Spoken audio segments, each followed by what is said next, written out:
The bridge of the alien warship was a cathedral of steel and shadow, lit only by the shimmer of the conquered world beneath them. The commander leaned back in his throne-like chair, fingers tapping idly against the armrest as another city crumbled into ash far below.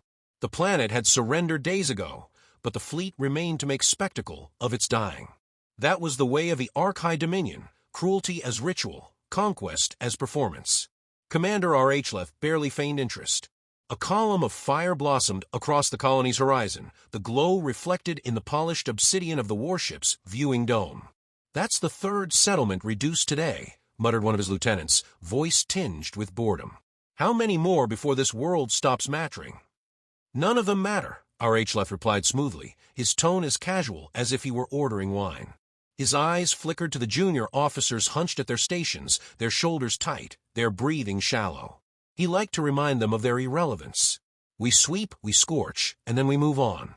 These creatures are fragile. Persistent, yes, but persistence in vermin is just another nuisance." His words carried the echo of truth within the fleet. Humanity had fought and bled against the Dominion's incursions for nearly a decade, but their resistance had never amounted to more than an annoyance. A dozen colonies reduced, millions scattered across the void, all the same. Each battle proved the gulf between their fledgling species and the Arch-High, who had reigned unchallenged for centuries. R.H. had begun to find the war tedious. When another human city fell, he did not watch the flames. He instead studied his crew. They needed to see calm superiority in their leader. It was an art he had perfected, the mask of disdain, the cultivated ease of a predator playing with prey. They needed to believe that victory was a law of nature, not an outcome of strategy. But one of his officers dared to break the silence. "The humans, they do not yield as others do. Even their young fight until there is nothing left. Perhaps nothing," R.H. snapped, a ripple of disdain silencing the deck. His mandibles clicked in irritation. They burned themselves out like sparks in water. "What you interpret as courage is simply refusal to accept reality." His tone softened, almost indulgent. "Do not mistake desperation for strength." He rose and stepped closer to the dome, gazing at the fractured landscape below. Smoke rose in endless spirals. His claws tapped against the glass as though conducting the ruin. And yet, the spectacle has charm. The way they cling to their homes. The cries in their transmissions. Their defiance tastes almost sweet. The lieutenant bowed his head, chastened. The matter was closed. Orders came in from the Dominion High Command. The next target would be Earth itself. The origin world. The cradle. The Council had debated it for years, uncertain if the symbolism outweighed the resources required, but now, with the human colonies in ruin, the time was deemed ripe. A single decisive strike to cripple their morale and extinguish the ember once and for all. When the announcement reached the fleet, a murmur of satisfaction rippled among the crew. R.H. only smiled faintly. He had wondered when they would summon the will to kill the nest. It would be the most spectacular of their campaigns, a final stroke to end this nuisance species. Their approach to the Sol system was uneventful. Scouting probes reported token resistance, human fleets scattered in archaic formations, defenses laughably inadequate. The Arch-High ships slipped through the asteroid belt like phantoms. They gathered in orbit around the blue planet, its oceans glinting like jewels. R.H. regarded it without awe. To him, Earth was not sacred ground, not history. It was simply another stone to be broken. Yet his officers brimmed with anticipation. To destroy the origin world would echo through the ages. He gave the order with calm detachment. Commence the purge. The first volleys fell with the elegance of inevitability. Orbital lances streaked through the atmosphere, piercing the veil of clouds. Cities erupted like overripe fruit. New York's skyline melted into glass. Cairo was swallowed by firestorms. Shanghai vanished beneath a lattice of energy beams. Transmission towers screamed for moments, then fell silent. The alien crews watched with quiet satisfaction as centuries of human history unraveled in hours. R.H. leaned forward slightly, studying the tactical display. He expected panic, surrender signals, chaos flooding the comm channels. Instead, there was nothing. Earth's networks flickered, rerouted, then fell silent. No desperate pleas, no white flags. Just stillness. His brows knit, though he masked it quickly. "Curious," he murmured.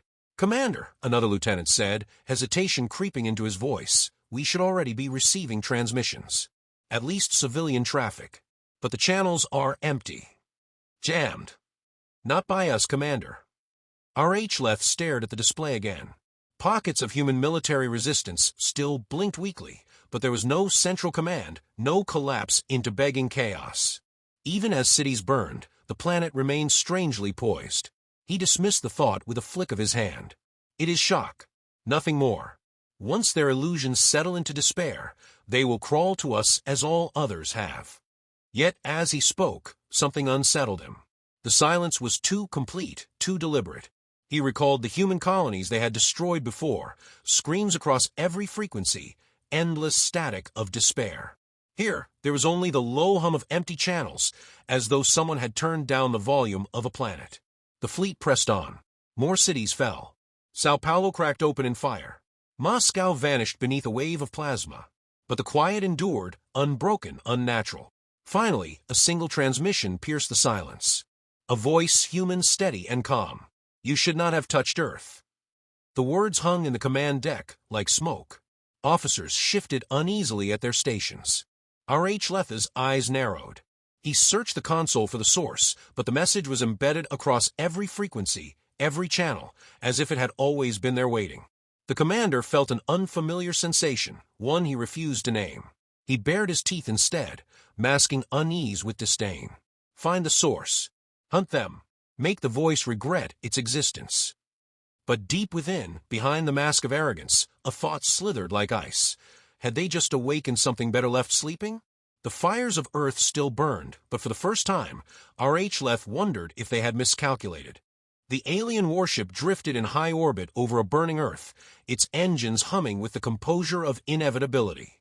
Commander HFY expected fear to arrive any moment now, shrieking transmissions, desperate offers of surrender, the usual theatrics of a defeated world. Instead, the comm channels remained an expanse of silence. That single human voice still lingered in the minds of his officers, calm, steady, not pleading, but warning. It gnawed at discipline. When the silence finally broke again, it was not panic. It was measured. A broadcast appeared on every channel simultaneously, a human voice threaded with machine clarity. You should have left us alone. You mistake patience for weakness. You mistake silence for surrender. The bridge crew stiffened. HFY felt the gaze of his officers pressing on him, waiting for his scoff, his dismissal. He gave it. Empty bravado, he said, flicking his claw, as though brushing away dust. Patch it out. Their theatrics cannot alter what is already finished. But then something altered. One of the Dominion frigates to starboard, a vessel twice the size of any human destroyer, vanished. There was no flare, no explosion. It simply flickered off the display, as though space had swallowed it. Seconds later, a shockwave rippled across the bridge's holographic map. Communications officers scrambled to re-establish a link, but there was nothing left to re-establish. The frigate had ceased to exist. Impossible, muttered an officer, his voice cracking. No weapon we've encountered can. Another ship winked out, this time farther aft. No alarms, no distress calls, only silence. HFY's mandibles tightened. He forced his voice steady. Sensor ghosts. Tricks of atmosphere. Humans do not possess this capability. But the lie convinced no one, not even himself. Then the human voice returned, this time with coordinates scrolling across their displays. You destroyed our colonies. They were meant for you. Every beacon you burned marked your fleet. Every city you glassed drew you closer. You thought us scattered. We have been watching. Waiting. One of HFY's lieutenants whispered, horrified, decoys. They sacrificed their own colonies. The commander did not answer. His eyes fixed on the tactical map, where Dominion icons were flickering and vanishing one by one. The enemy was not swarming. There were no great fleets descending, no armadas roaring from hyperspace. There was only precision, a scalpel cutting artery after artery, leaving the body thrashing in shock. And still, the humans did not gloat. No triumphal speeches, no mocking laughter. Only calm, factual pronouncements delivered with the dispassion of executioners. They are not fighting to win, HFY realized aloud, though his voice came out softer than intended. They are fighting to prove they already have. Another officer shouted, panic fraying his tone. They know our formations before we move. They are inside our systems. It was true. Tactical overlays rippled with interference. Dominion encrypted channels opened and closed at random, repeating human warnings in mocking clarity. Data cores refused orders. A fleet that had once spread terror across the galaxy now flailed like an animal caught in a trap. HFY clenched the railing before him. His claws cut into the metal, sparks hissing at his grip. He had underestimated these creatures. Worse, he had taught his crew to underestimate them too. Now every officer's eyes screamed fear he had no words to soothe. "Retaliate," he commanded, his voice a whip-crack across the bridge. "Blind fire if you must. Make them show themselves." The fleet obeyed, raining devastation across Earth's atmosphere, scorching oceans, hammering continents. But for every volley unleashed, another Dominion vessel went dark. Their enemy remained unseen, precise, inexorable. At last, one human transmission cut through with surgical clarity. This time, the voice was female, almost weary in its calm. "You look for us in the skies above Earth. You will not find us there. The war you fight is not in orbit. Is in the systems you thought secure, the codes you thought unbreakable. We are inside your war machines, rewriting the end of this story as you watch it unfold." The bridge froze. HFY felt his stomach coil with something he refused to name. Humans had always been reckless with their technology, messy, improvisational, clumsy. Yet here was mastery of infiltration far beyond what even the Dominion possessed. If their words were true, then every Dominion ship, every weapon, might already be compromised. "Commander," whispered the lieutenant, pale and shaking, "we should withdraw." HFY turned slowly, fixing him with a glare cold enough to cut stone. Withdrawal was not a word the Archai spoke. It was not an option his empire would tolerate. Yet the idea lodged itself in his mind like a splinter. Before he could answer, another ship dissolved into nothingness, this one a destroyer, at the fleet's rear. Then another. Each vanishing was like a drumbeat, and with each strike, HFY felt the power dynamic shift 1 degree farther from his control. He straightened, forcing iron into his posture. "They wish to frighten us," he declared, though his own throat betrayed the faintest tremor. "We are the Dominion. Fear is not for us. Send word to High Command. Earth resists with tricks, but resistance only prolongs the inevitable." The lie sounded hollow even to his own ears. The female voice returned, colder now. "You still do not understand. This is not resistance. This is the beginning." The bridge fell silent, every officer holding their breath. HFY's mandibles twitched, searching for words. He found none. For the first time in his long career, silence defeated him. Beyond the viewing dome, Earth still burned. But beneath its flames, something else stirred, hidden and patient. HFY stared down at the blue planet and realized, with a weight that pressed against his chest, that perhaps the Archai had not cornered humanity at all. Perhaps they had stepped willingly into its cage. He turned away, concealing the flicker of dread in his eyes, and gave the only order left to maintain the illusion of control. "Hold formation, tighten defenses, and prepare for whatever trick these vermin unleash next." Inside, though, he already knew the truth. The tricks had only just begun. HFY did not sleep. Dominion commanders were expected to project unyielding composure, but the mask of certainty had grown heavier with each vanishing ship. The fleet around Earth had been halved, yet no enemy vessel had been seen.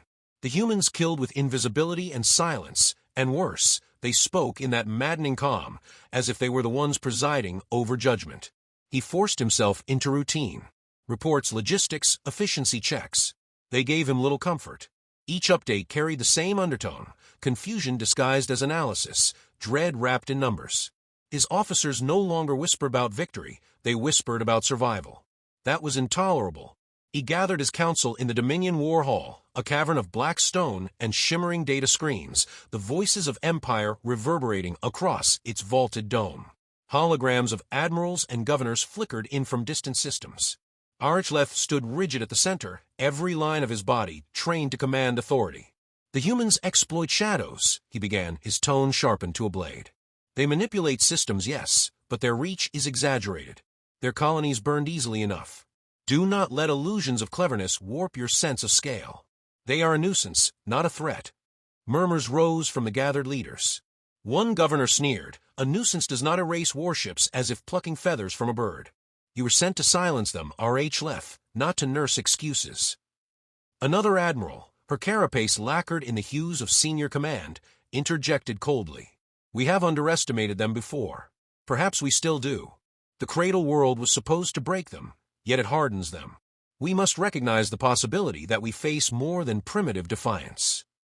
The room fractured along familiar lines, arrogance against caution, pride against pragmatism.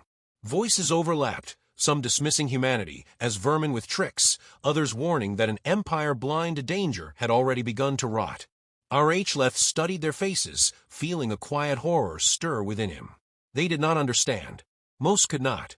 The Dominion had known only victory for centuries, its traditions built on the assumption that no rival could equal them. The idea of humanity as predator was inconceivable to these rulers. They would laugh until the knife was already at their throat. When the hall quieted, he spoke again, low but firm. You think them insects because that is what we taught ourselves to see. I have watched their history now. Do you know what they did to each other long before they reached the stars? They waged wars that swallowed continents, turned their own skies to fire. They scarred their planet with weapons we forbade ourselves to invent. Every time they nearly ended themselves, they clawed back. They are not new to destruction. They are fluent in it. The admission startled even him. For nights, he had pored over stolen archives, humanity's endless reels of war, Stalingrad, Verdun, Hiroshima, Fallujah. He had watched their soldiers crawl through mud, fight house by house, burn cities to stop enemies from claiming them. It disturbed him deeply not because it was alien, but because it was too familiar. The Dominion preached discipline, precision, order. Humanity thrived in chaos, and in chaos they became unstoppable. But the hall did not share his dread. One governor scoffed openly. Stories of savagery from a primitive past. We are beyond such barbarity. Are you suggesting we should fear it? HFY's mandibles tightened. He should have answered with the dismissal expected of him. Instead, he said, yes. The word cut the chamber in two. Some erupted in laughter, others in outrage. Fear them, one admiral roared. Fear a people whose cities are ash even now. They do not fear us, HFY countered sharply. That is the point. They fight without illusion. Their calm is not bravado, it is knowledge. We do not terrify them as we do others. And if we cannot terrify them, then we cannot control them. For a moment, silence held. Then the voices rose again, louder, angrier. He saw it in their faces, the refusal, the arrogance bred by centuries of conquest. They cannot bend their pride far enough to accept his warning.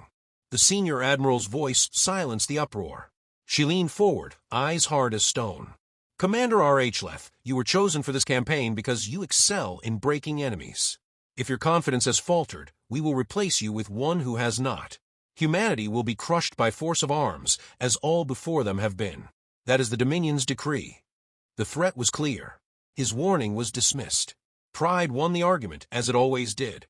When the council dissolved into fading holograms, HFY remained alone in the war hall, staring at the empty chamber. His claws tapped against his thigh, a rhythm to anchor the fury building inside him. He had told them the truth, and they had laughed. A transmission flickered in his private console, encoded and quiet. He opened it, half expecting another human taunt. Instead, it was intelligence. Another Dominion fleet, dispatched to reinforce Earth, had already gone dark before reaching the system. No survivors, no signals. Simply vanished. His chest grew heavy. The humans were not simply reacting. They were hunting, spreading outward, collapsing his empire's strength in silence. And no one wanted to see it. He returned to his flagship's bridge, the weight of the council's dismissal clinging to him like chains. His officers avoided his gaze, but he could feel their fear vibrating in the room. They knew the empire's pride had blinded them, and that blindness might devour them all. HFY sank into his command chair. The stars beyond the viewing dome shimmered with deceptive calm. Somewhere hidden in that calm, humans watched, waiting. He spoke to no one in particular, his voice low, steady, a confession only the void could hear. They will not stop. They will fight until the galaxy itself breaks before them. And when they finish with us, they will look outward. The age of the Dominion is ending. The age of humanity is waking. His officers did not answer. They had no words. But in their silence, HFY knew they understood, just as he did, that his empire's leaders were blind to the truth. The enemy was not vermin. The enemy was the future. The night above Earth shattered. From the void beyond Saturn, apertures tore open, not with thunder but with silence, the fabric of space folding inward like petals. From them emerged ships unlike anything the Dominion had catalogued, sleek, angular hulls built for function, not spectacle, their surfaces rippling with adaptive camouflage that made them shimmer like starlight. They moved without fanfare, without signal, but with the inevitability of predators sliding into a kill. R.H. watched them appear on his tactical display, each new icon a dagger at his throat. His officers gasped, their disbelief naked.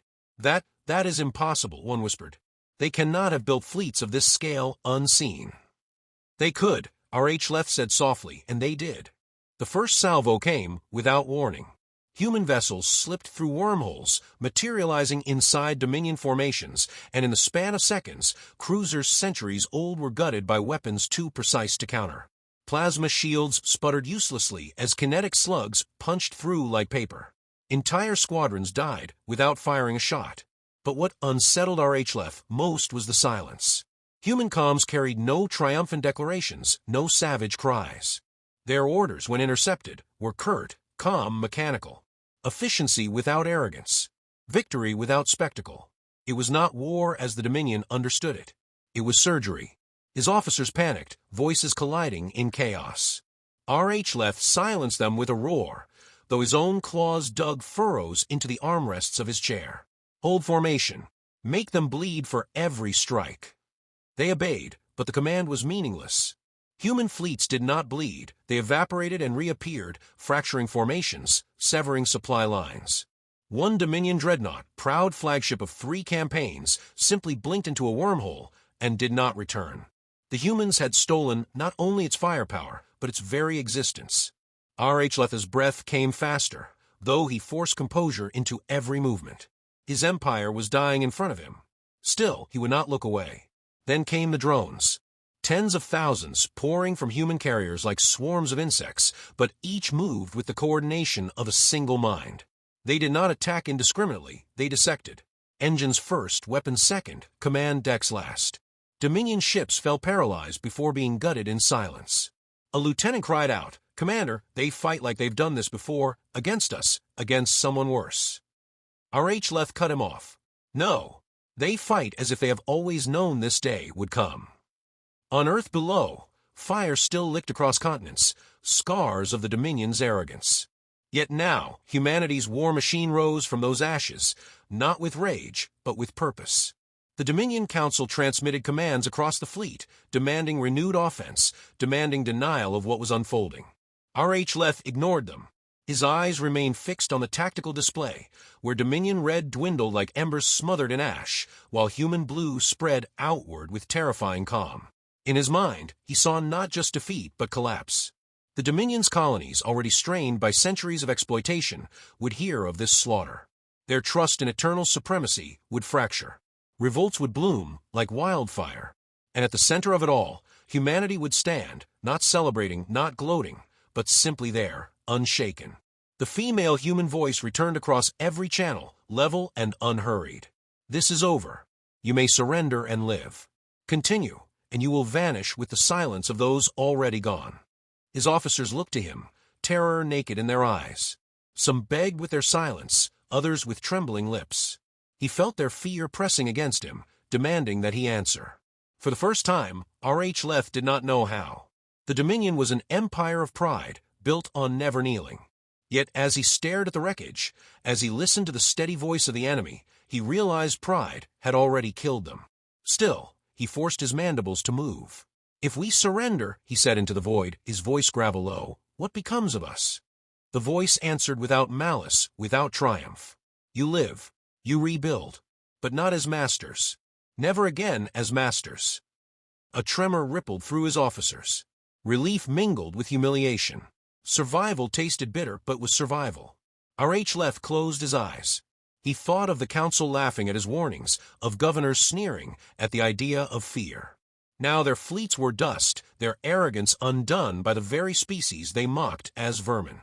He opened his eyes, and for the first time in his long career, he bowed his head. "Then we live." The voice did not gloat. It only said, "Transmit your coordinates. We will secure your surrender." The transmission ended. The war ended with it. No ceremony, no treaties carved in stone, only the undeniable truth that the Dominion no longer held power. Hours later, as his flagship limped among debris fields that glittered like constellations, R.H. Leth stood alone at the viewing dome. He stared down at Earth, scarred, burning, but unbroken. The cradle had not been silenced. It had awakened. One of his younger officers approached cautiously. "Commander, what will they do now?" R.H. Leth did not turn. His voice was steady, almost reverent. "What they have always done. Endure, adapt, and then expand." He let the silence stretch. Behind him, the Dominion survivors whispered prayers for survival, but he knew survival was no longer theirs to grant. His claws pressed against the cold glass of the dome. Their first shot burned their cities. Our last shot burned our empire. And they did not even fire in anger. He felt the truth settle like stone in his chest. Humanity had not won a victory, they had claimed a place in history. The galaxy itself had shifted. And though R.H. Leth had once mocked them as vermin, he now whispered to himself a name that echoed in every shadowed corner of his thoughts. Predators. The stars beyond Earth seemed different now, less like distant fires, more like doors waiting to be opened. R.H. Leth knew humanity would not stay in their cradle for long. The Dominion had awakened them, and the galaxy would never know silence again.